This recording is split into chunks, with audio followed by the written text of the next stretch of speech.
Ladies, gents, and everyone under the sun, welcome back for another episode of the Container Podcast.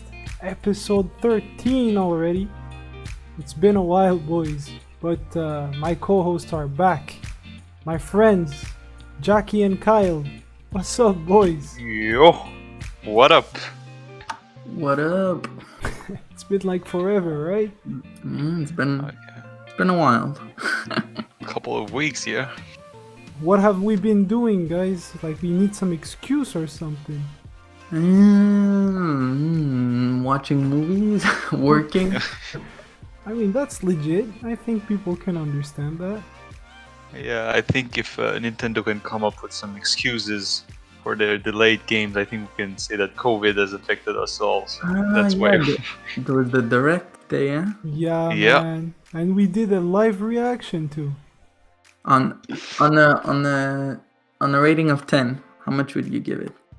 A solid 6.5. So from that, I gathered your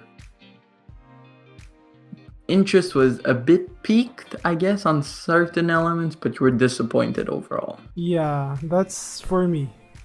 What about you, I would Jacky? give it like, maximum 4 out of 10. Maximum. I was What very the biggest- disappointed. What was the biggest announcement? To me, The it was probably Square Enix's new project, a tactical RPG that follows the style of Octopath Traveler with their patented HD 2D, where you have 3D environments but 2D character sprites, and it's a mix between the old look and the new look, and it's really good. The effects are like particle effects, GPU particles, you know, so it's a mix in style that I really enjoy. But the story and the gameplay seemed interesting. That was my favorite thing from the show. Fair enough. Well, I'm excited to go and see that. Yeah, And man. see I think you'll see the game and you'll be like, yeah, man. where can I catch the live reaction?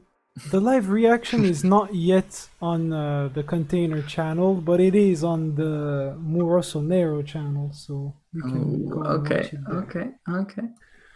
I think we gave you a shout out at one point because Momo was like, I'm pretty sure that if Kyle saw this party, would be like, yep, this looks like fucking shit.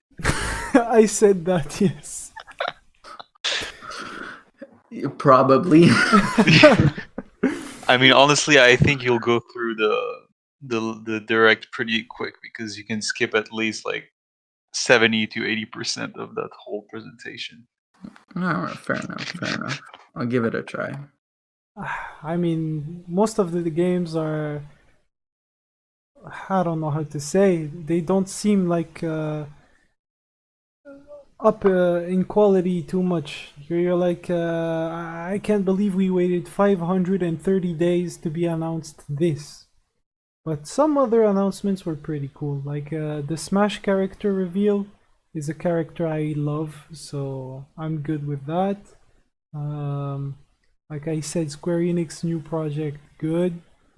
There was a Zelda, something Zelda, that was cool. I like that. And there was a space game that both Jacky and I want to get into. It's called Outer Wilds, right? Yeah, that's right. It's a game that already came out on the PS4 and on I PC. played it. Oh, you've played it? Oh, that's nice. Yeah, I finished it. Looks so really, how is it? really fun. Oh no! I'm. You said Outer Wilds, right? Yeah, I think Yeah, that's no. the name. Okay. Because I played. I always get those mixed up. There's Outer Wilds and Outer Worlds. Yeah. Yes. I played Outer Worlds, Ah, okay. I see. not Wilds. So yeah, I mean, it seems like it's a very cool game. So I want to try that out whenever I have the time. Shout out to Frankie Bloodshed in the chat. Thanks for coming through, my man. It's really appreciated. And today, two topics. the Alien review. So 1979's Ridley Scott masterpiece, at least to me, right? And to many. I wish to know how you guys like the movie I recommended. So that would be the first topic. And then number 2, which is a secret topic, but now I guess you kind of get a glimpse of what it is with the thumbnail. Should Gladiators match come back in 2020? Is that it? Almost. That picture represents the age-old tradition that Rome had to throw Christians in the Colosseo so that they get eaten by lions. And the idea behind that was to entertain the population and divert their attention from other problems, right? So it would be like the modern use of sports in today's age, where we use sports as a political tool. And what I want to ask you guys is something to probe your ethical standings on a lot of different subjects. So Okay, fair enough. it's I'm gonna be excited fun. to hear It's gonna about be it. fun. It's like it's an ethics course or some sorts. I think you guys might not look forward to it, but I'm telling you guys, it's a bit like the exercise I shared with you guys, where you chose, if you were a car maker of a self-driving car, what situation would you choose, A or B? And I think this week, actually, I think it was Mercedes. Yeah? They said that in their self-driving cars, they're Uh-huh. gonna prioritize keeping the driver alive. You see, okay. This week it came out. So that's the It's thing, like- right? It's like fuck the poor people that don't have Mercedes. The idea was like to choose between scenario A and scenario B, where maybe you would want to save the people in the car versus actually choosing to change lane and save the people in the streets and sacrifice the people in the car. So things like that. I think that once we explore it more concretely, it will all be a little bit more clear. So just to begin, right? Did you guys ever see before Alien, the 1979 movie? I had. So you had. Yeah, I had not. It was my first time seeing it. Jacky was his first experience. And did you follow through on my recommendation of the setting, how to watch the movie? Yes, actually I did, because the day I watched it, I remember I turned off the lights. I didn't watch it on my PC, what is usually, well, on my PC, on my laptop or on my cell phone. I watched it on my TV. I put it Okay. on the TV, no lights, sound to the maximum.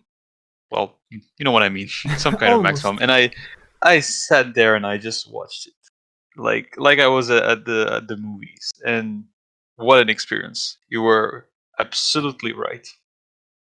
I'm glad to hear it. I really am. Yeah. So I believe either Kyle or you or me can summarize the movie for the people so that they know what we're talking about. yeah, I think maybe you should go ahead, Kyle, because both of you've seen it more than once, and since it's been a couple of weeks, maybe I'll leave out some important parts. So I think I should leave it up to Well, you. I think but we could just maybe just talk about it broadly there. So what Yeah. it is it's a crew. They're coming back from a mission. They were in deep hibernation, and they get woken up by their ship while traveling back to Earth, and they're a bit like, "What the hell is going on?" Sooner And than expected, that's why. yeah, then they figure out that they're not close to Earth, and they figure out that there's a distress signal coming from a planet, and according to the laws or whatever the protocol, they have to go and see what's up. So they do go. Some shit goes bad. They come back in, and the one guy there's an alien on his face, right? And there's this girl, Ripley, who in the beginning we don't really know that she's the main character, but throughout the movie we later figure out that she's well, I'd say pretty much around that the beginning and middle you figure out that she's the main character. We're going to be following her through most of it there, but yeah, she says no, don't come in. No, there's quarantine procedures and whatnot, but the doctor opens the door, and then stuff ensues. They try to take it out. They can't because the blood is like acidic and poisonous, and it melts through everything of the creature that's on the face of the guy. So they finally leave him alone. They come back and oh, he's gone. And anyways, that creature dies. Later on, the guy like comes back and has good health. They're eating all together, and then a little alien comes and like just comes out of his stomach. The famous scene, yeah. Yeah, one of the most famous scenes in cinema ever. And that's crazy how like that it's like as known as, well, you'll tell me, Jacky, there, if ever you didn't know that scene there, but it's an iconic scene where it's like in pop culture it's the same significance as like Luke, I am your father from Star Wars or whatnot, or in Castaway, when he's yelling for this fucking volleyball and shit like that. It's like these iconic movie moments, and that's one of them. And yeah, I agree with that. Yeah, I have to agree because even though it was my first time seeing the movie, it was not my first time seeing that scene. I know what was coming because I had seen it more than once. Yep. And yeah, and then they try to figure out, because that little thing runs away, and they try to figure out what it is, where it is. Then they realize that little thing grew up in like an hour. It took like it became a full-on alien, and starts killing every crew member one by one. And then at the end, it's a 1v1, woman versus woman. And yeah, and then at the end, she saves the cat. That's the most important part. And she escapes. But then when she escapes because she self-destructs the big ship, she's in a little ship to, I forget how to call that. Like a shuttle? Yeah, but it's like escape pod. Escape pod. She's in like in a little escape ship, and she figures out the alien actually snuck on board and is there. And what a crazy ass scene. And she opens up the door, the alien sucks out, and then the alien pretty much goes, well, they fight a bit, if I remember correctly, and at the end of the day, she goes back to sleep, waiting to be saved, and waiting for the second movie, Aliens. Yeah. What a good summary. Thank you, Kyle. So yeah, once this is said, I mean, we have to ask Jacky what he thought about the intro of the movie. Did you find it clear enough, or a little bit too mysterious? Like when they woke up and landed on that planet/asteroid where they got the signal. Yeah, well, this is what I found very great about this movie, is that from the beginning until the end, they keep you interested. They have managed to keep your interest throughout the whole movie. And one of the reasons that I didn't watch Alien, because I thought it was this sci-fi movie, with a weak story and everything. That's the main reason why I had not watched it yet. But I realized, soon into the movie, that this was not going to be like a cheap story. It was going to be When you recognize that it's going to be a great experience. Like Yeah. from the first frames and how the beat of the story goes, that you're going to have a great experience. And this is I mean, the story delivered. It was a great experience, and at the beginning they I know that the scene is coming with the alien inside the inside one of the crew members. You know that this scene is coming, but still, when it comes, it's just horrible, and you almost can't see it coming, because it's just they build up the atmosphere so that when you don't see the alien on the face of the crew member when they come back inside the room, you're actually wondering, where the fuck is it? Where is the alien? Yes. And then when they kill it, you're thinking, that's done, it's over, we're safe. But they're not safe, and they just build up on this tension throughout the whole movie. And one of the main thing that I found, which was just adding more to the tension, it was that this alien that was growing inside of him, it's growing faster and faster as the time goes, and by the end of the movie, it's fucking huge. So when they go with the escape pod, and she manages to save herself at the end, I mean, at the end of the movie, it's like twice the size of a human, right? Or at Yes. least like one and a half. Like, it's fucking huge.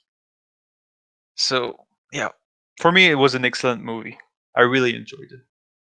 What I particularly enjoyed in this movie was the story that you kind of understand more and more the the more you watch the movie, where many details, especially pertaining to the lore, where we understand more about the company, the the different messages and the uses of the terminal, and then into the spaceship for the alien, right, where they were exploring before it latched on his helmet. Um, like there is a lot of environmental story, like different things that you might miss if you're not looking. It's difficult to know where to look, to be honest. It's so alien and everything, so you might be lost. But when you see that huge ass creature that's dead and like laying on its seat, it was kind of piloting was the pilot of the spaceship, and then you're like you try to understand, like how did it land here, what was its purpose, why does it have a distress signal that is strangely like the same like humans, like at least perceptible and intelligent enough so that it gets picked up and people are curious to go and see. And yeah, I just loved the lore of it all. I loved how you had a strict protocol that people really followed and all, and then you have one guy that usually is very by the book, completely disregarding the rules and letting him Yes. enter. And then you're like, But yo, then this is absolutely not right. Something's up. And then you understand. I don't know. You guys told me that you knew he was the bad guy since the start.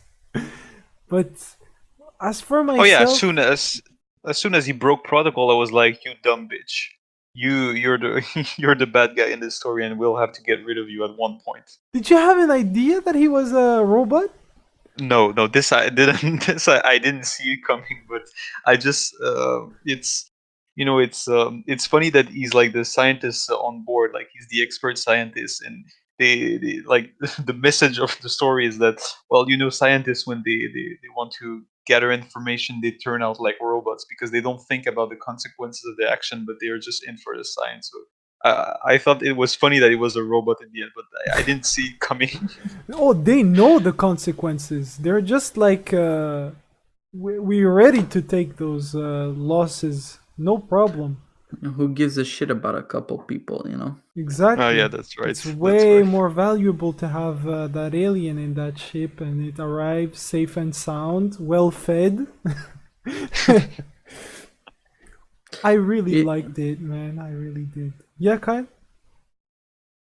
no, nothing. I think, like you said there, it's a movie that every time I get to watch it, I'm never disappointing on watching it because it's always a great time. And even when you watch it a couple more times, every time it's just the atmosphere, the tension, everything is just perfect. And I watched it with my girlfriend, and she had never seen it before, Ooh. and she she loved it. You know, she was invested it in every single scene there. It was like, you know, you could see that she really wanted to see the next scene or whatnot. You know, sometimes, Yeah.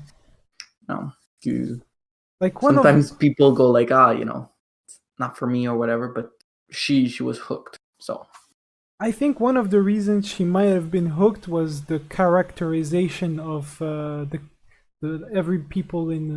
everyone in the cast. Whereas you had the black dude and his friend, and they yeah, were like always together doing some banter and all. Like one of my favorite scene was when Ripley came down to see the repairs because the ship was damaged, and they were like impossible to. It was everything was inaudible because of steam and high pressure air coming out from the pipes and everything.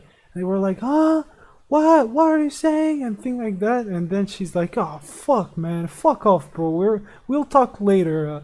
I'll give you orders another time since you're busy doing this and nobody can hear what I'm talking about. The moment she turns the corner, they shut down all those all those steam and air pressure yeah, I coming remember out. that. They were like, "Oof." She was bothering us, man. She's annoying. And yeah, Yeah, man, it was just so humane. I was like, bro, but you this. know what else I think also is that I find it's rare that it's a female uh main Protagonist, character, yeah. yeah, that doesn't it's in an action movie that, like, that's rare. That's really, really rare, you know. And this was done, what, 40 years ago? So I find that's amazing. And I even read a fact about it there, that when Ridley Scott, the director and writer, I don't know if he's the writer, but I know he's He the director, and definitely directed, yeah, that's for yeah, sure. and I think he wrote it also there. And uh, when wait, let me just check to make sure. Screenplay was not by him, but the story not even was not by Ridley Scott. But from what I understood was when they were writing it, they just wrote Ripley. No gender. No gender. It was a genderless character. It didn't matter if it was a girl or a guy. It didn't matter. And when they were casting, they liked Sigourney Weaver so much, they said, "All right, she's a female now." That's Yeah, what I like about it, because it's just like she was just a badass female. You know, she's just a badass hero. And Yo, what did I tell you, Momo? What did I tell you about writing characters? You don't even need to know the gender. If you write a good character, doesn't matter what's the gender at the end. yeah, but Good what character I is good meant character. when I was talking with you was that some problematics are gender specific. Yeah, no, I. So don't tell me, yeah, you could gender bend like anyone and it would work. No, but I told you what was the condition. It's like you said. It's when you need a specific story that needs a specific gender, then you cannot gender bend. But Mhm. otherwise, there's no like yeah, if the gender story is characteristic. about if the story is about uh, a 16-year-old, a 12-year-old, 13-year-old adolescent that gets her period for the first time, it's a bit hard to do that story with a guy, you know. A bit Yeah, hard, yes. But on some, I'd say not even some. I'd say a lot of movies you could mismatch and put a female instead of a guy. It doesn't matter, right? Yep. Mm. And it was Yep. done so well to me, right? Like Ellen Ripley, that fictional character, is probably top 3 best female protagonists ever. Easy. And I don't want to go too much into it there, but I think she's even also almost as much as a badass in the second one. Yeah, I know.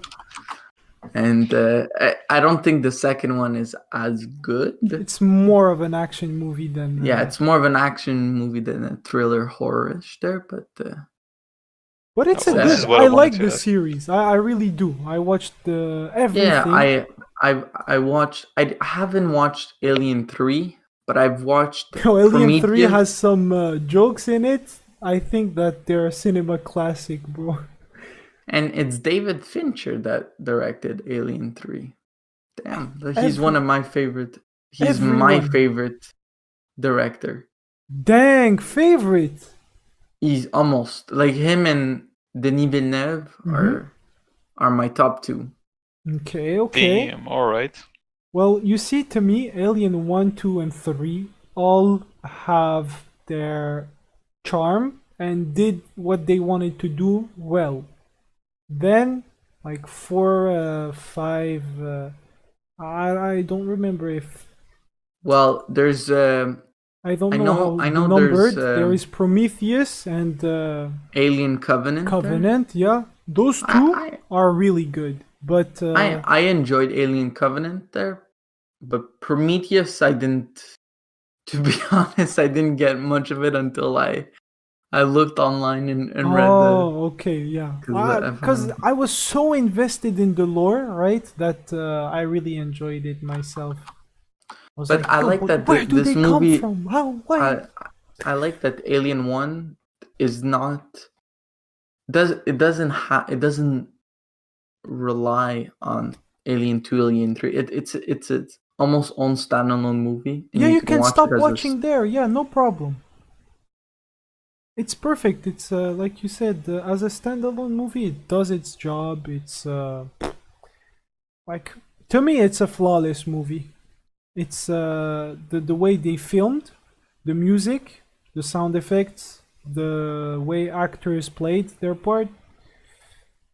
I'm like, bro, what do you want to say? Was it too short?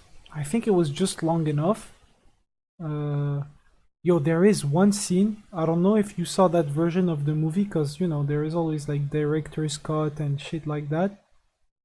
But there is one scene where Ripley goes in the vents and finds the nest, like where it established its nest. Did you guys see that scene?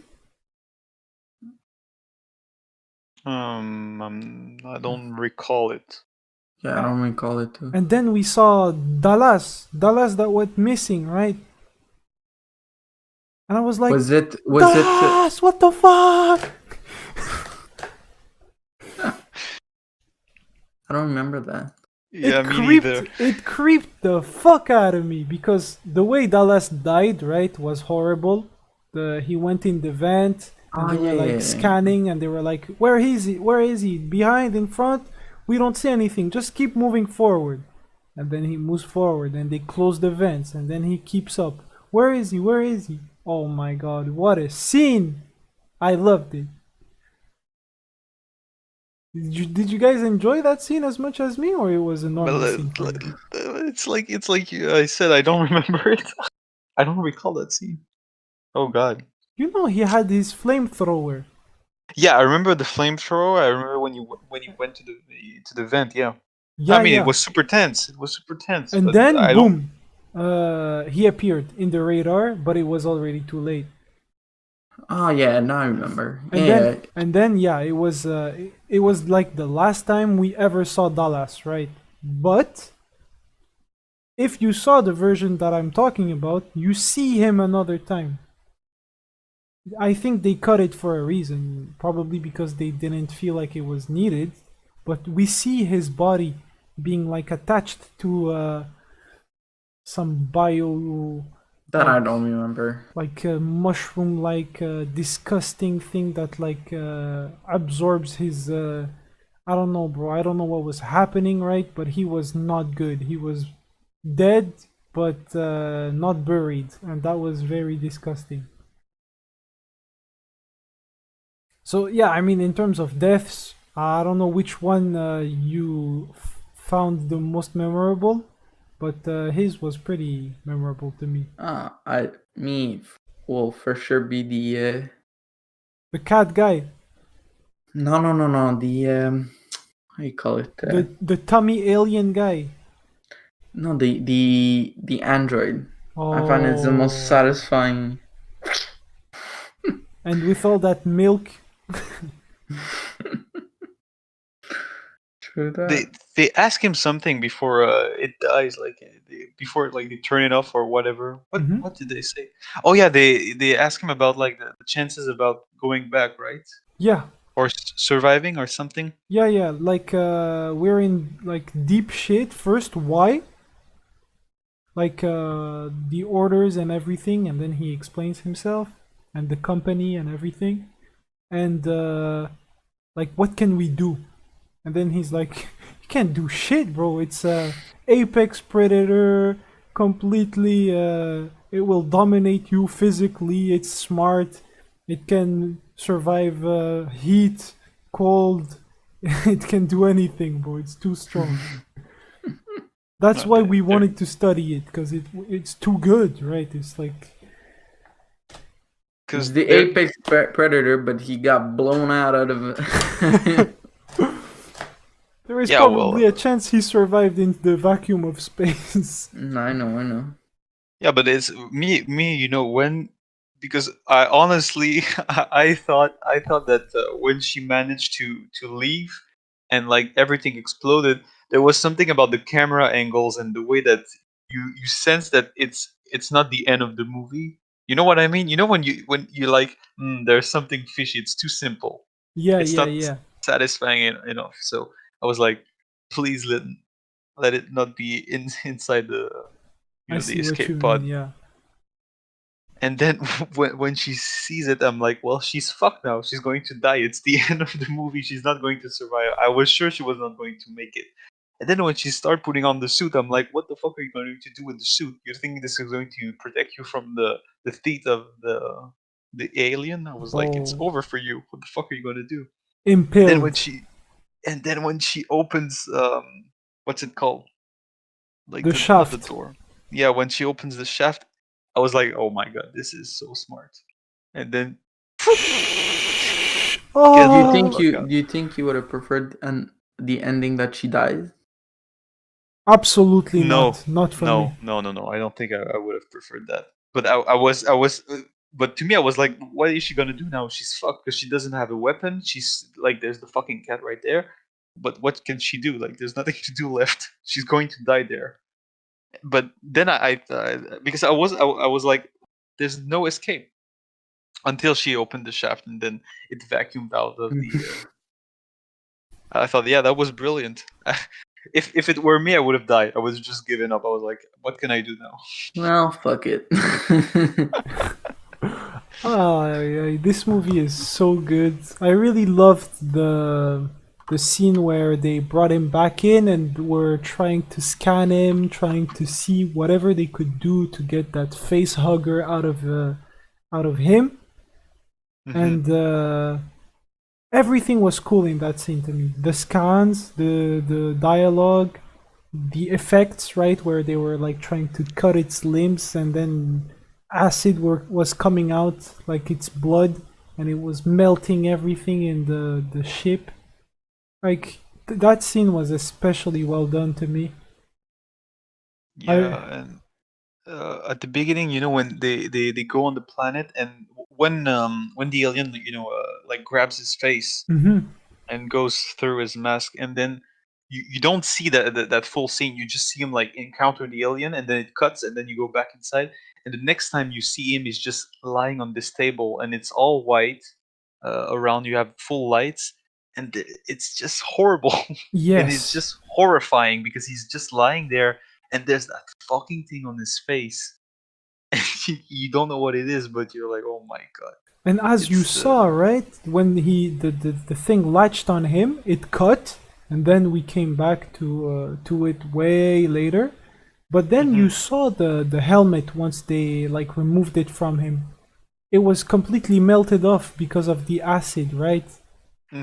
Like that shit freaked the fuck out of me. And then when I saw that it like injected its tail into his mouth and like was responsible for his like oxygen intake and all, like they were like, yo, if we pull, like if we do something too risky, he will die. Like it's tied to him in a way where it's too delicate. We don't have much to do right now. And you know, there is something that I read somewhere and I was like, yo, I think they might have did exactly what people are hypothesizing. They were saying that it was strangely related to sexuality and phallics and shit like that, and they were like, it's some kind of disturbing shit like that. It's very easy for every culture, every anything to be discomforted by. They were like, it has a root in our brain that is like primal, and when we see these shits, we have chills like immediately. Yeah, well, I didn't think about anything sexual about that, but it's just the thing that it has like the going, and it's because this is what you learn at the end, is that it's not only there just to have fun. It's there to lay eggs, and these eggs will grow up and will become an alien inside of you, and the alien is not going to go back, going back up the tunnel to get out. Is going to go, like, the fastest way out is like to tear down the stomach and just and just come out of the body. So yeah, I think that if it had been on that crew, as soon as that I would have seen like that alien, completely attached to the body of the other crew member, I would have just said, well, you know what, let's just toss it into space. It's too bad, but there's nothing. That was the protocol. That was the protocol. Yeah. He shouldn't have been accepted in the ship, but he was. No, but even when he was accepted in the ship, I mean, I would have found a way to just toss him out. You just leave it out of the ship. Once you take him in the ship, how long do you have? Maybe it's too quick for you. You don't know. You shouldn't have never took it in the ship in the first place. Oh yeah, that's true. But yeah, they had that robot. And he was like mesmerized. The science of it all, the biology, the way it's it lives, it evolves, and like it's in an egg, right? It's in an egg at first, and it's a face hugger. Then it hugs your face, it rapes you by the mouth, drops its egg in your stomach, and then that face hugger dies. And then like phase 2 begins, where the little guy burst out of your stomach and leaves you there dying, right? And how long did it take? It was a matter of hours. And it got really big. It got so big, bro. That scene where it was kind of raining, but not really. It was just water in the ship, right? That was pouring down. And he was like, oh, it's so refreshing. So, the cat guy, right? Oh, it's so good and all. And then he's like, bro, what the fuck? It's kind of slimy and hot and disgusting. And then he looks at it really good, right? And it's already too late. That scene was amazing too. Yeah. It was like, kitty. It's a good oh movie. Boy. Yeah, that fucking cat. I swear to God, that's another thing. I think I think we can all agree that if she had let the cat on the ship, the alien would have not have time to go on the the escape pod, right? possibly, yeah. Do you Should have remember let the cat. the self-destruct sequence? Yeah, it took a lot of there was like a big protocol of things to turn and to code to access and everything. It took a lot of time. And then when she was like, nah, nah, nah, nah, nah, cancel that. Too late. It was so stressful, bro. And one of my favorite video game series is inspired by this movie, Alien. It's Metroid, right? And it's All right. female protagonist, alien world, physical appearance of the aliens, they're inspired, right? What else? Self-destruct sequence. Like every game ends with a self-destruct sequence, or almost. Oh yeah, you see it a lot of times. Yeah. And yeah, man, it's just the Chozo statues. They look a lot like the the kind of things you see in the alien lore, like the shapes and the design they have, the xenomorphs and all. So yeah, I'm just like, yo, the movie is exceptional, like the source material, and the game is exceptional. I'm so happy right now. I have found a great pleasure to discover the source material for Metroid. Yeah.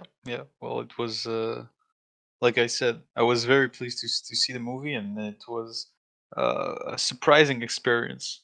And Because you hate horror horrifying too. movies. Well, for me, it's like it's horror, but it's more like suspense. It's not like cheap horror movie with scare jumps and everything. It's not that kind of horror movie. It's a suspense, and it's well done enough so that you don't feel like the story is a cheap excuse to just give you the chills. Yeah. You see? Yeah. It was. I think it tells a lot. I think. I don't know. I'm not sure if I remember correctly because I saw. I think 1 week afterwards. 2001: Space Odyssey, and it's similar in some points. So maybe I'm mixed up, but if I remember correctly, there is a computer, right? And the computer can answer questions. Yeah, she was typing in the terminal to get some answers, Yes.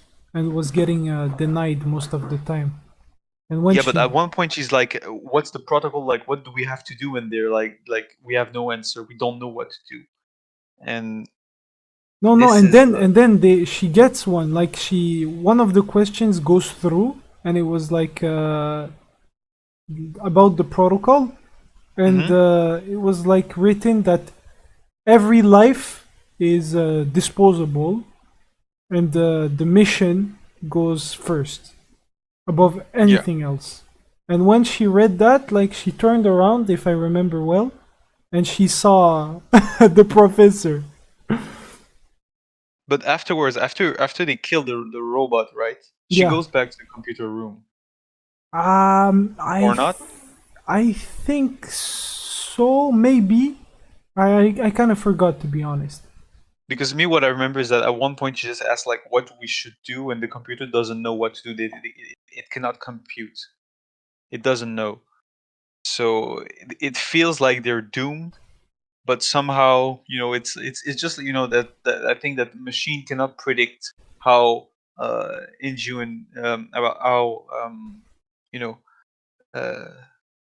how humans are able to overcome difficulties and find a way to survive in the end.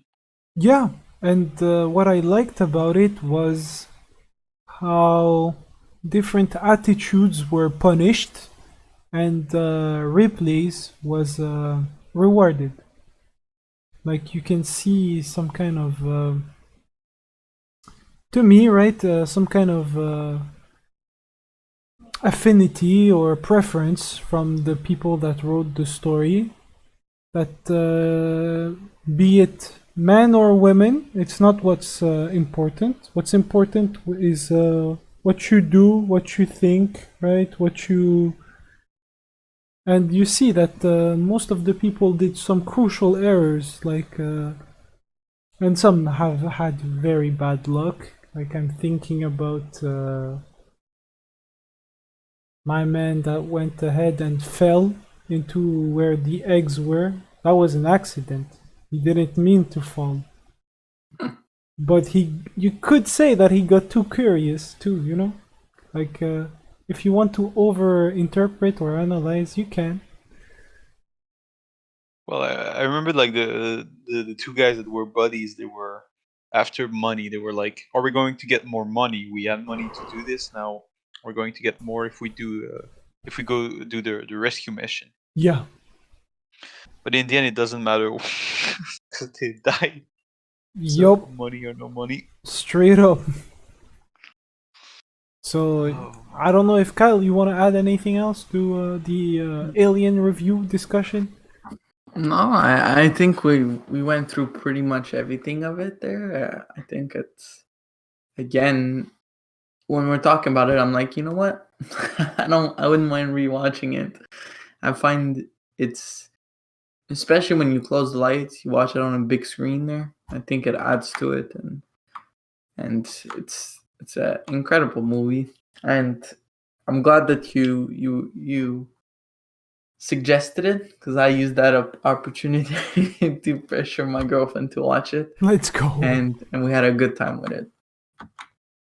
I'm so glad that everyone enjoyed the movie, and I appreciate the fact that you took some of your time to check it out. And out of 10 or out of 5, what did you guys rate it? I think I gave it a 4, maybe 4.5. I think even. Dang, that's pretty good. I expect 2.5 for Jacky. I don't give it 2.5. No, I give it a 4. I give it a 4. I gave it a 4.5. I said, to be honest, if the cat would have not made it, I would have gave it 1 star. It was all about the cat. So to me, it's a 5. You already know, guys. If I recommend the movie, it's because it's a 5. So yeah, it's that good. It's perfect, or at least to me. Yeah, it's an excellent movie. So, what's the next subject? Yeah. So what I wanted to talk about was utilitarians and their philosophy. So, like, I'm gonna give you some examples, and you judge it how you will, right? I'm just curious to hear you guys about it. So, in utilitarianism, you really want to like calculate and measure happiness and pleasure, and you want to make it so that the majority benefits no matter what. So you're like, if something brings great despair to a few but will result in the overall prosperity and happiness for the many, that's the thing to do. That's the good thing. So let's say, right, you are a guy that has a little button that can shift a tramway from one track where there are 5 people tied down to the track and will die, to the other where there is only 1 person there. The utilitarian is the guy will push on the button to shift it so that only 1 dies and he saves the rest. Would you guys agree to follow through on that? Like pressing the button to shift the tramway that was going to kill 5 people so that it only kills 1? Everyone is innocent in that story. They're just victims. But would you press that button? Yeah, I think I would. Yeah, same. You guys would. Okay. So now, if you guys like try to be a little bit imaginative, right? You were on a bridge, and under the bridge there's a train that's going to kill 5 people, right? 1 rail. And you're like, oh shit, bro, I can see it happen. It's going to be a disaster. And then you have one guy, he's like next level obese. He's fat as fuck. And you're like, theoretically, according to my physics degree, if I push him down the bridge and he falls on the track and the train goes over him, it will have enough resistance as so it doesn't kill the 5 people tied to the tracks. Would you guys push the obese person down the bridge? I would not hesitate for 1 second. It would be one of the easiest decisions of my life. Because in the first place, you can save 5 people, but that's like, it's okay, I can save 5 people, but you get a chance to kill a fatty. And I think that's one of life's opportunity that you cannot miss. What about you, Kyle? I don't think you were expecting that, but no, it's all right.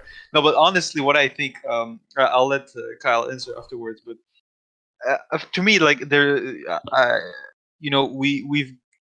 I had some ethic classes. I think, like you did, Momo, and to me, I don't think there's any difference between the two. Like the first experience where you have to decide which way goes the trolley, and in the second where you have to push the person.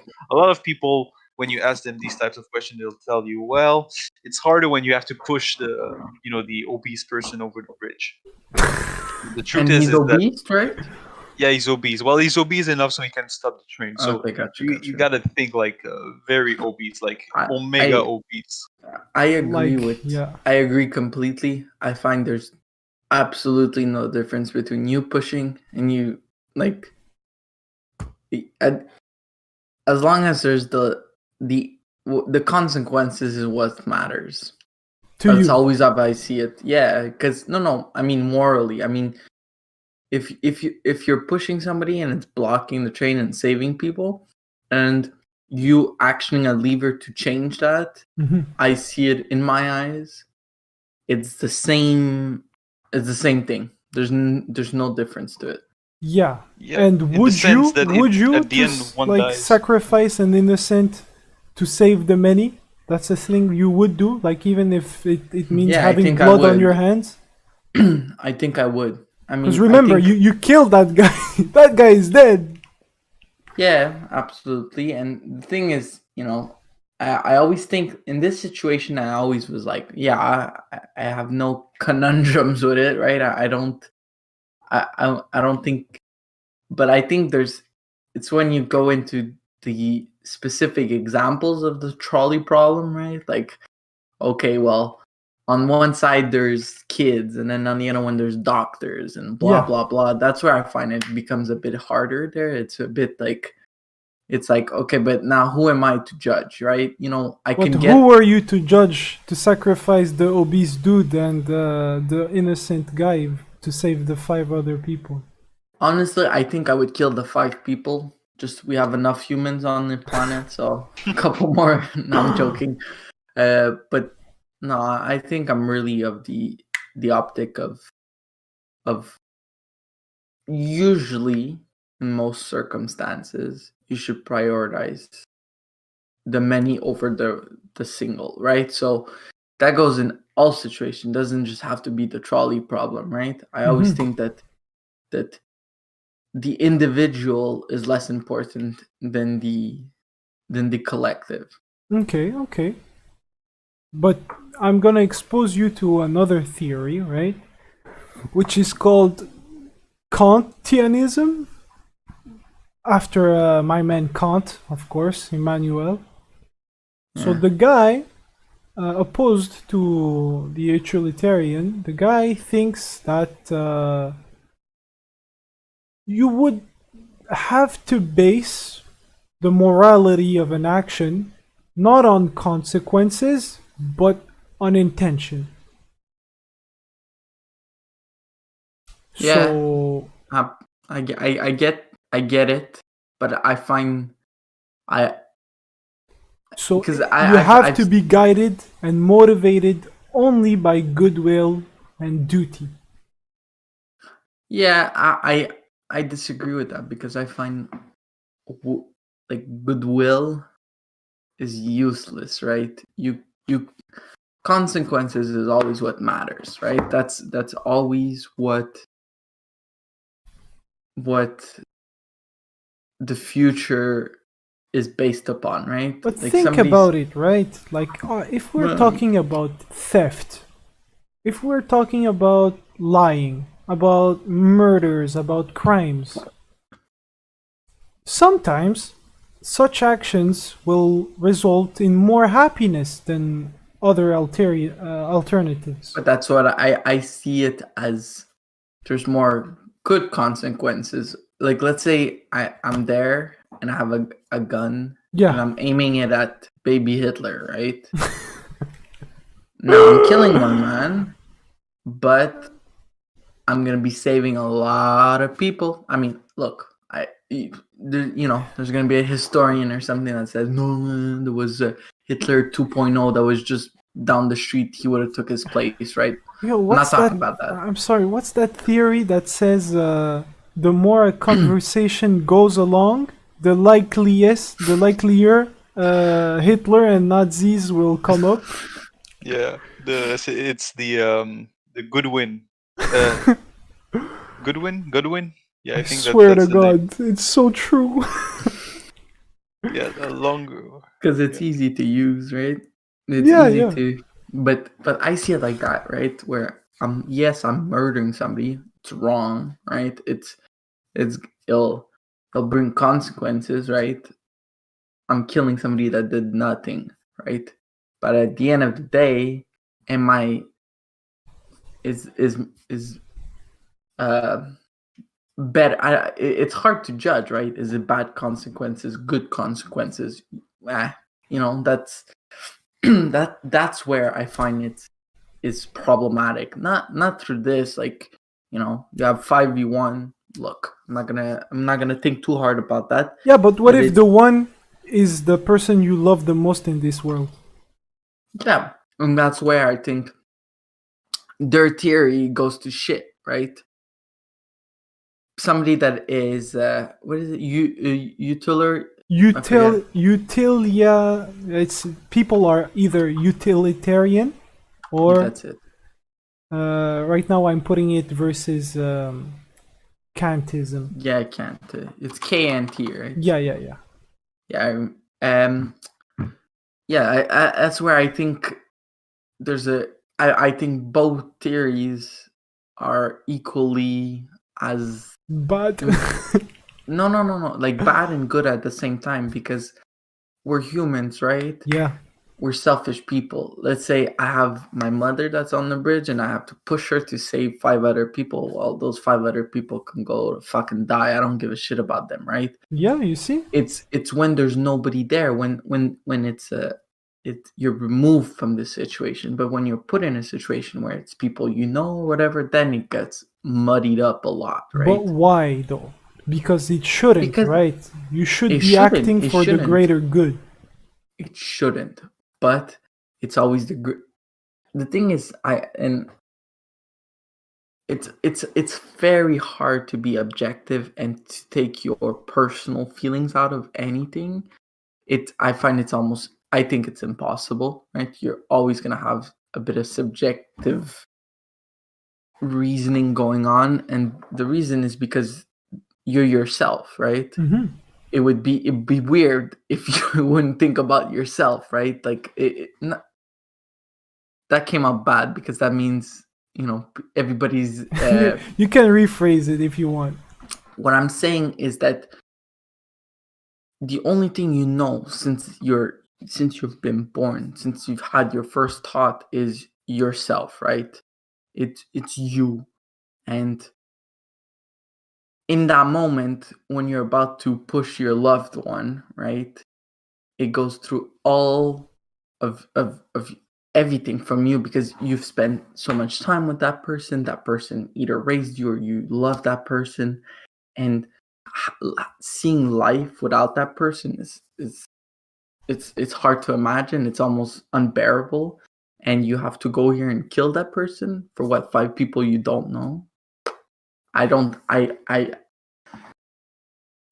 Even the people that are utilitarians, whatever, I forget. Utilitarian. So utilitarian yeah. versus Kantianism. Well, I have Kantianists. a hard time believing that somebody would push their own mother or father, if they like them, right, off a bridge to help us save 5 people. I have a hard time seeing that happening. No, but maybe it's hard. Maybe it's hard to imagine, but I think it's sometimes you have to do what has to be done, even though it's not what you want. You have to overcome that and do what's the the greater good. But you think That's you'd be what able to we're do that? talking about, right? Would You you? think you'd be able to do that? I don't know because of course I cannot be put in that situation, but I would like to think that if I were in that situation, I would do it. You see? I would So save the 5 people that's because I the think that's the thing. greater good. That's the thing. Like, where I are couldn't your do it. morals, right? I know for a fact that I couldn't do it. Not if you could or could not. Do you want to be able to? That's the No. idea. No. No, because I know it's a dark way of thinking, right? Yeah. But I think I'm not talking about, for example, I'm talking about this situation, right, where it's 5 people for somebody that you love. Yeah. Yeah. I know I'm thinking about it, I'm putting myself there, and I don't think I'd be able to do the greater good. I don't think so. I'm too selfish. I'm a selfish person, and I think a lot of people are selfless, but at the end of the day, I think a lot of people are selfish, and I'm one of Yes. those person. And I've come to the realization that I am that, And it's and okay. Yeah. Yeah. and I don't think I know for a fact I wouldn't be able to do it. So, and you don't want to either. No, I wouldn't want to.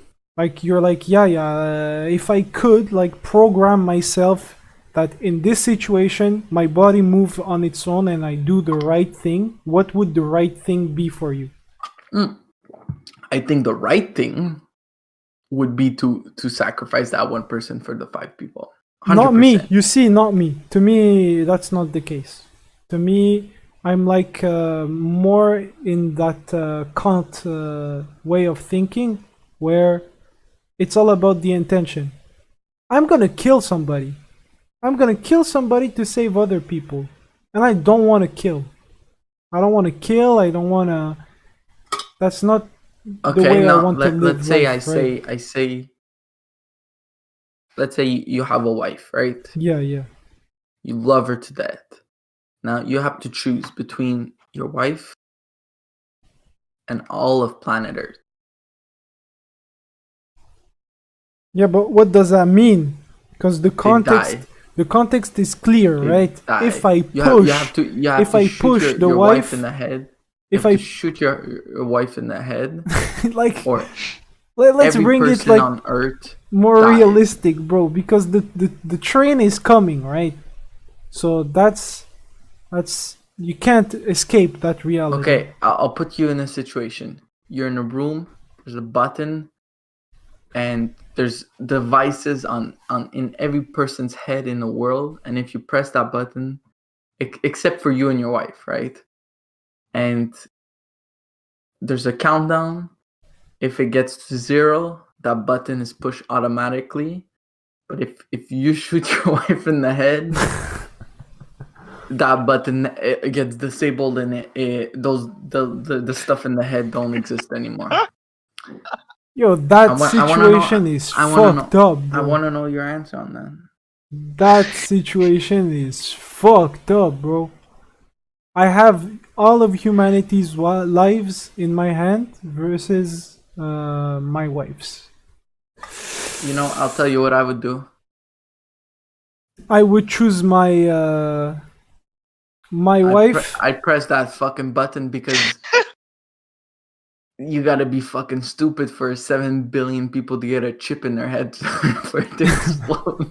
No, I'm joking. I would choose my wife still. You know why? because the shit is already implanted in their heads, and it's a matter of time until Okay, it explodes. there's a big. It's not me. It's God's will. I don't care, bro. I haven't killed anybody.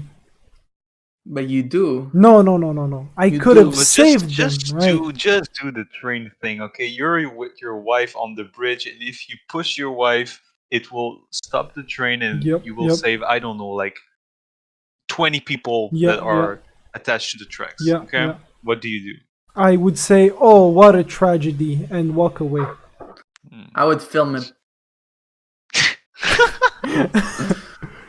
Put it on YouTube. Make some money out of it.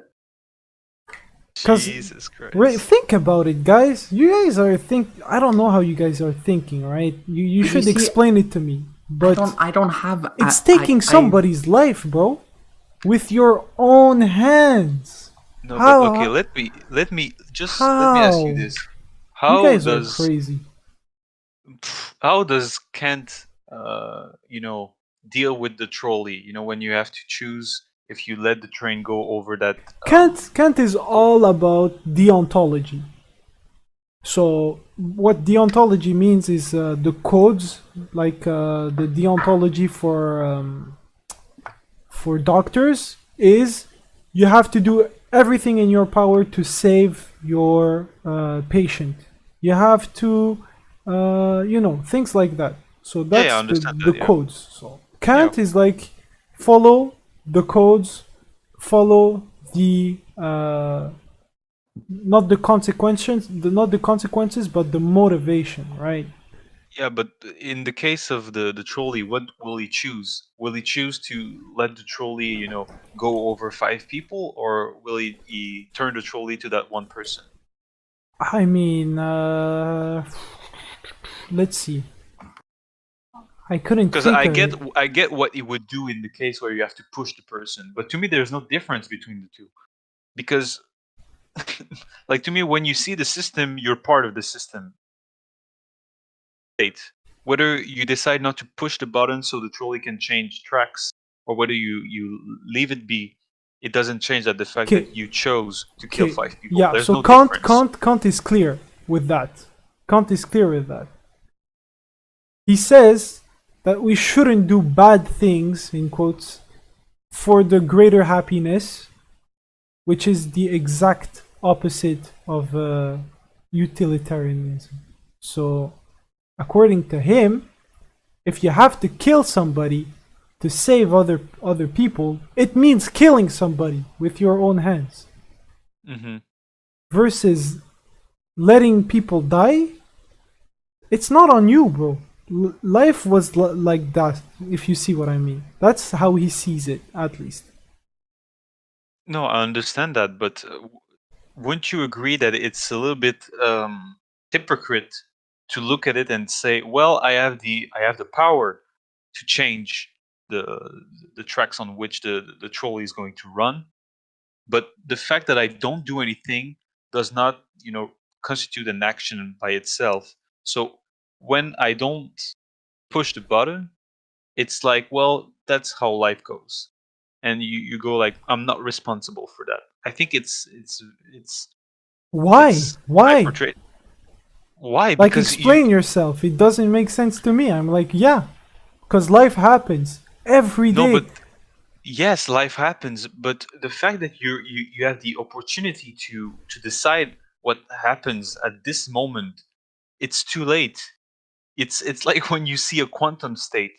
When you see the quantum state, it's too late. The quantum function has collapsed, and there's one point that is going to appear. So it's the same thing.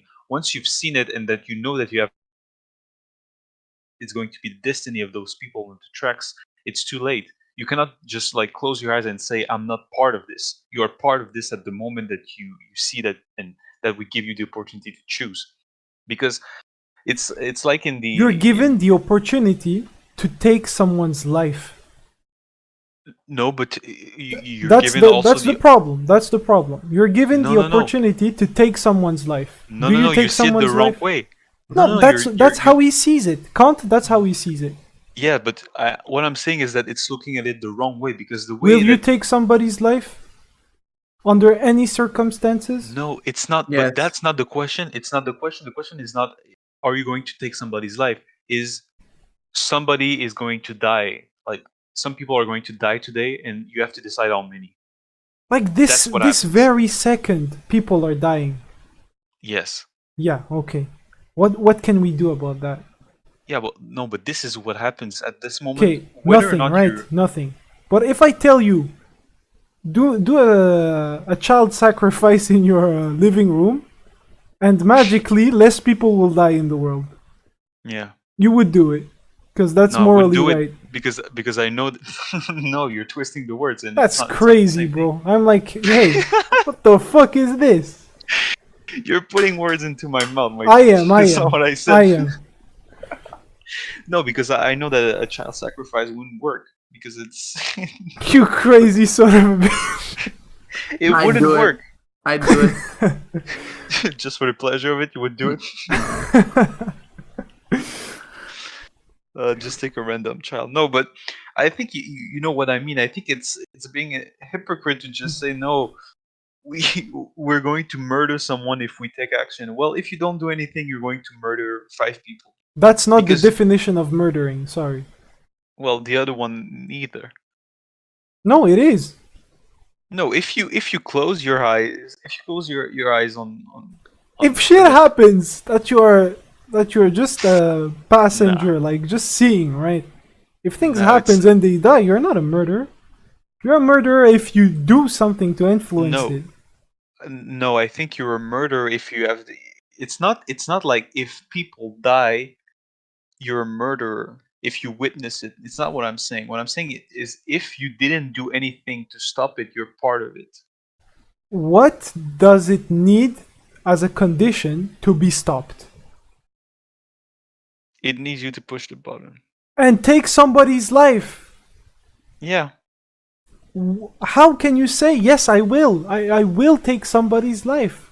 It means Because that in some twisted way, you think less of this guy's life as the other people's lives.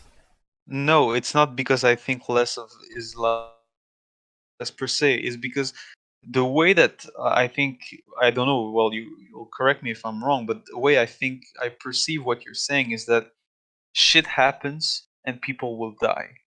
So I don't have to like, if I don't interact with it, it's not my fault. But the way I see it, it's that at the moment that we give you the opportunity to push that button and decide on which tracks the trolley is going to go, You've become an actor in that situation. yeah, you've become an actor. It's too late. And this is what, like, to me, this is what is the aura of life. It's this shit happens. Whether you want it or not, you'll have to choose. And it's not Yes. up to you.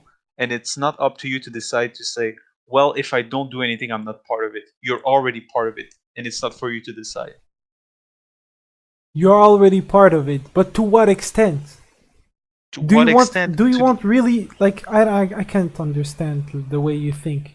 To Because me, you press the button, boom, blood on your hands. You don't press it, you don't have blood on your hands. but there is blood on your hands because you're given the choice to sit. As soon as you're put in that position, no matter what you want, because from what you're saying, it looks like you're blocking your ears and you're going blah blah blah blah blah. I'm not hearing anything. I'm not choosing, so I'm not responsible for this. But if you're put in that situation where you have the lever and you have to choose, you're making a decision by not making a decision.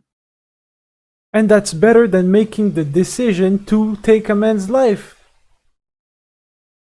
No, but you're making the decision to not take it, bro. That's what you're making. No, okay, no. all right. We'll change. Well, because I'm very curious about this, because we had the same problem when we did like the test for the MIT survey with the AI cars, because we talked about intent, and to me, like, there was no intent. Whether the car goes straight or turns, for me, it doesn't matter, because I only see that as two sides. I don't see that like one point you're choosing. So let's say that the trolley is going in a straight line, and then it will go right or left, but you don't know which.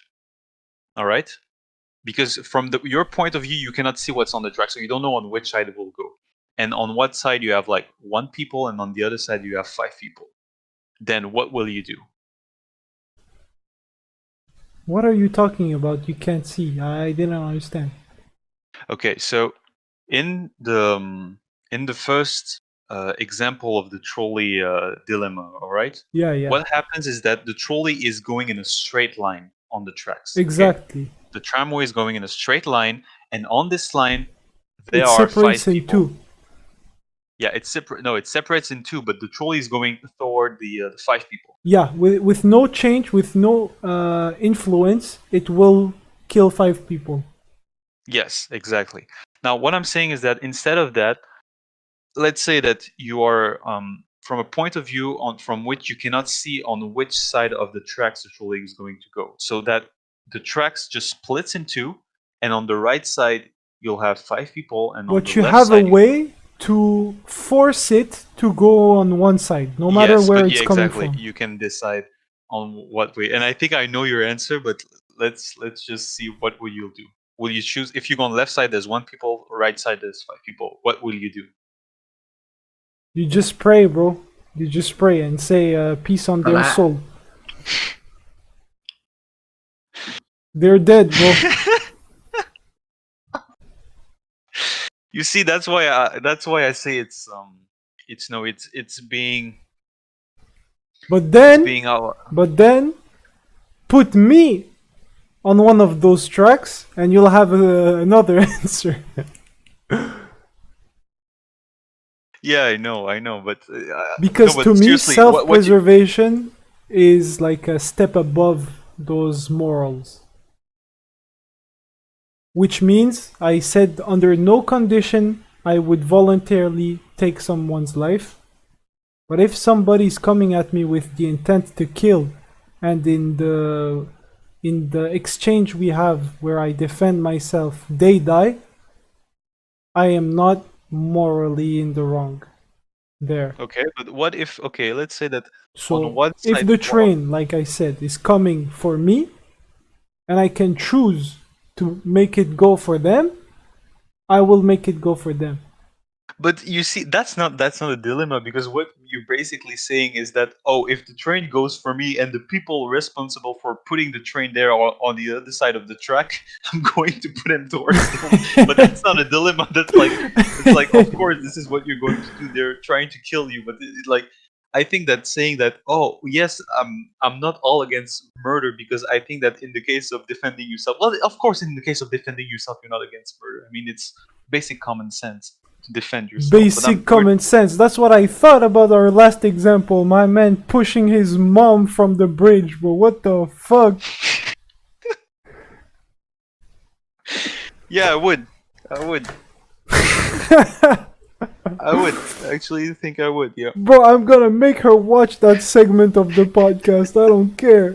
Yeah, I think about it, and I think that yes, she would be sad to see that. But yeah, I would. I would. As a matter of fact, I think I would. She raised you, bro. What the fuck? Yes, and she raised me to be, an intelligent human being. Unlike you, that you're speaking that nonsense of, oh, if I don't act, it's like I My don't man participate. throwing What hands kind over of bullshit? Discord. What's going on? Bro, swear to God. So yeah, so basically what you're saying in my example of the 2 tracks splitting in 2 sides, right and left, what you're saying is that you won't like push any button. You would just like leave it be, and you won't interact with it, and then you'll feel fine with it. But like, well, shit happens, and that's how it is. I would say life is really cruel, bro. It really sucks.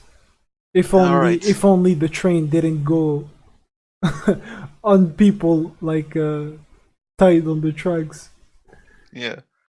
Yeah, that's And then all right, well, I see. Well, I respect that. I mean, you're like if you want to live with a blindfold over your eyes, I guess you can do that. It's That's your not choice. living with a blindfold. It's Yeah. believing that everybody has their time. And if the train was coming and they were there, I'm sorry, bro. Shit happens.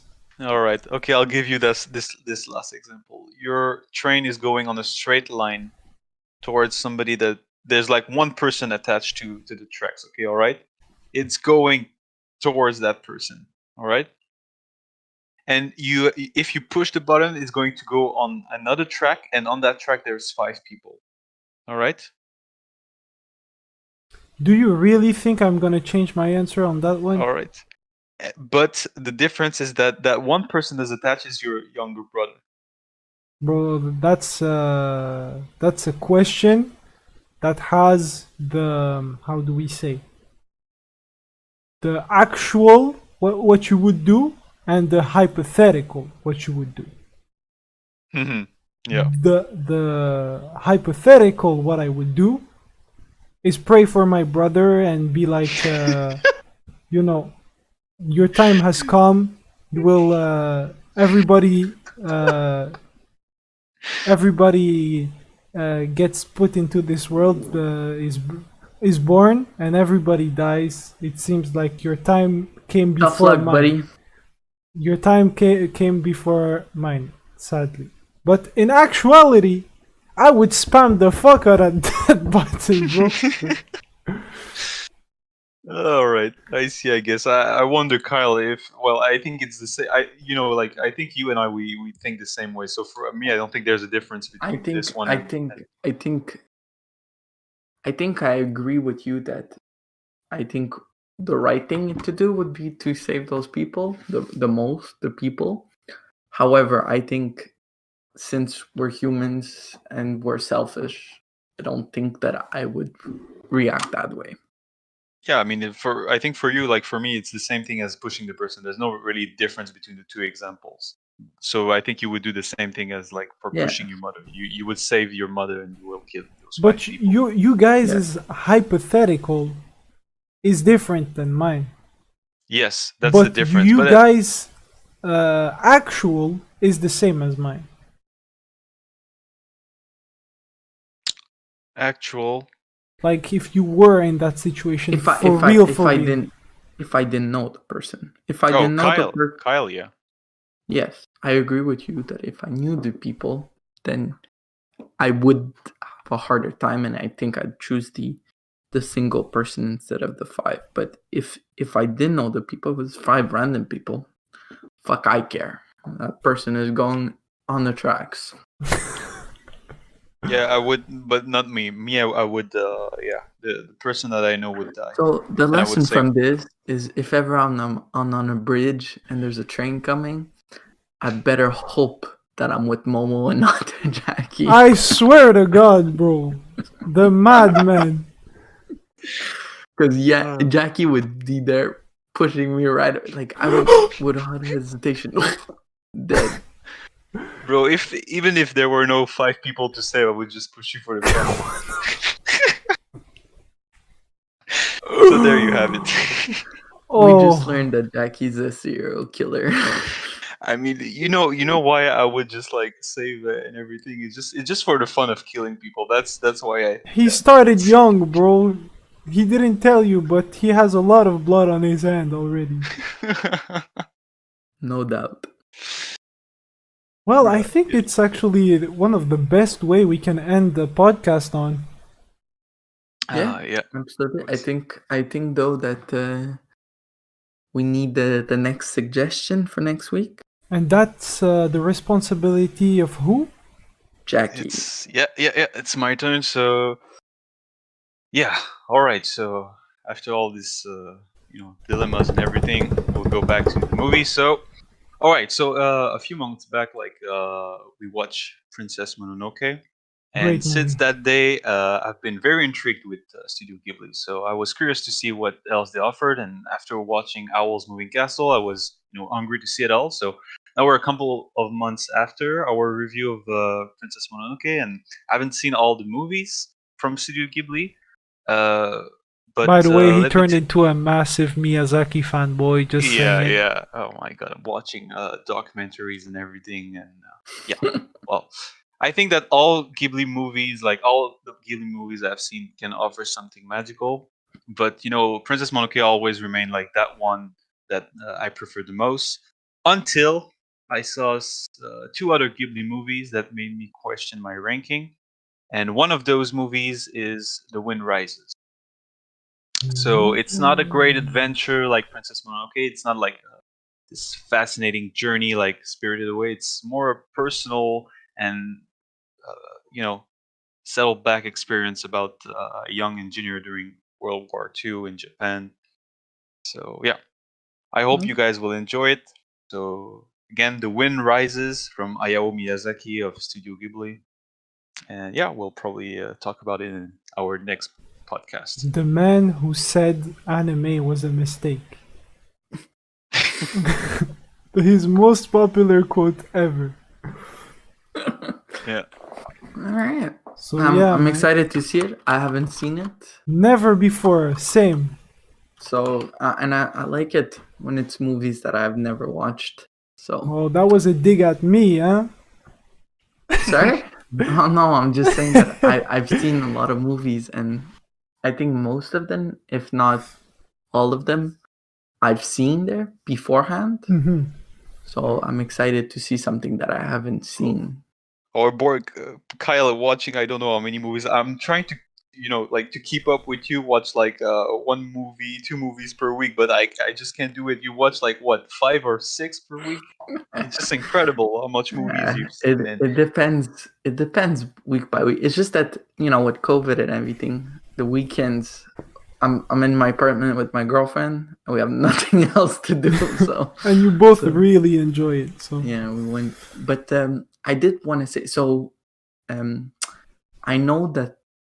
So next episode will be on The Wind Rises, right? I think I'm the next one though, and I had mentioned to you guys that I wanted you guys to watch a series instead. Now, don't be scared. I'm not gonna make you guys watch X-Files 11 seasons there, but and I don't know if you guys seen it, and I was gonna ask you guys, but I really want you guys to watch Chernobyl. Never seen it.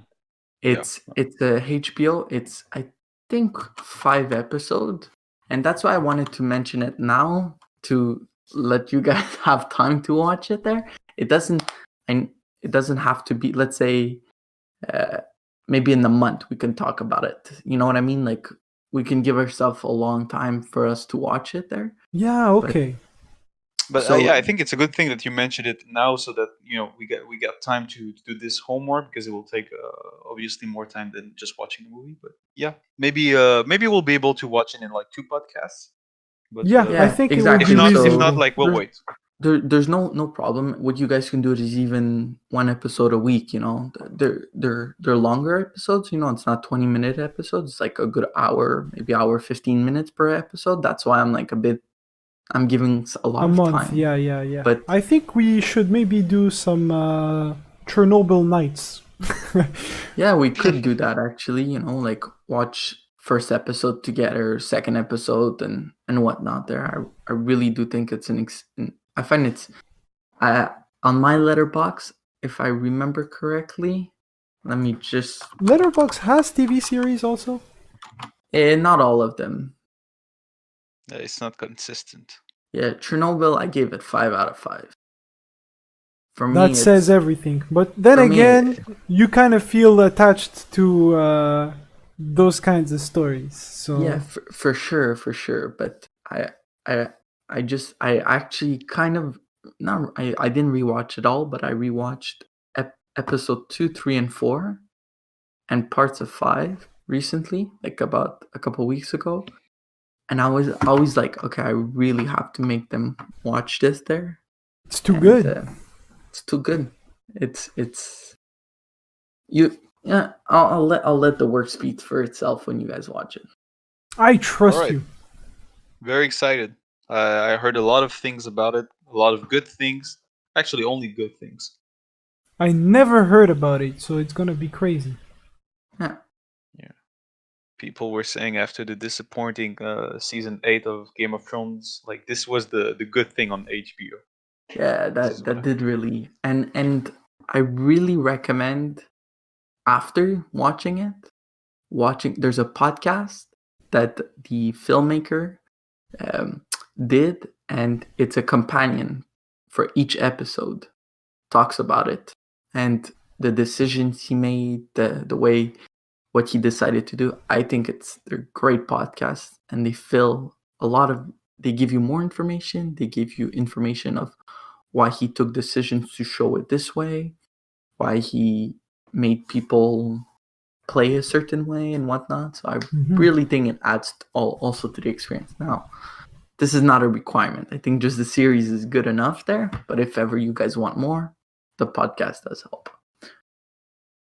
That's perfect. What a way to wrap up. I think the homework is here. The even longer term homework is here also, which is good. So it gives us all the time needed to prepare for it. Maybe we can talk about some games next podcast, because I know that we got that EA Play Pass, right? So we might have some things to say about either that way of getting yourself some games for the month and our experience with it. I want to do some kind of review if you guys. Yeah, absolutely. Sure. So yeah, on that note, thanks for watching, everybody. Thanks for being there, my co-host. I really appreciate you guys. Like the weeks where we don't film, I'm very sad. So remember that to make me happy, the more podcasts we do in a row, the best. So fair enough. There you we'll go. keep that in mind. Take care, everybody. Bye-bye. All right, bye-bye.